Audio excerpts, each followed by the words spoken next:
আবারও বন্ধ করে দেওয়া হয়েছে দেশের ইন্টারনেট 4G।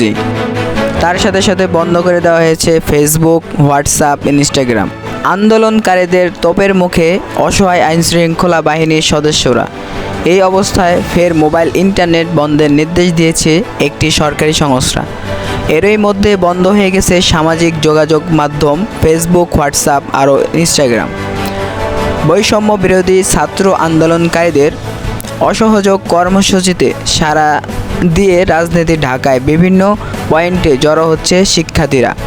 সেই সঙ্গে সারা দেশে ছড়িয়ে পড়েছে এই আন্দোলন। মুন্সিগঞ্জে সংঘর্ষে 2 জন নিহতর খবর পাওয়া গেছে। এছাড়াও বঙ্গবন্ধু মেডিকেলে কলেজের হামলা চালানো হয়েছে। এদিন বেশ কিছু জায়গায় আন্দোলনকারীদের তোপের মুখে পড়ে জায়গা ছেড়েছে পুলিশ ও আইনশৃঙ্খলা বাহিনীর সদস্যদের।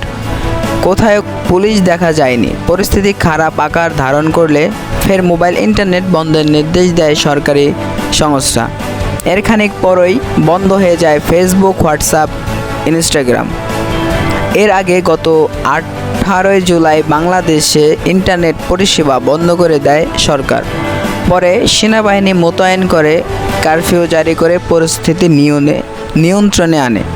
পরে 10 দিন বন্ধ থাকার পর পরিস্থিতি কিছুটা নিয়ন্ত্রণে এলে ফের চালু করে দেওয়া হয় মোবাইল ইন্টারনেট সেবা।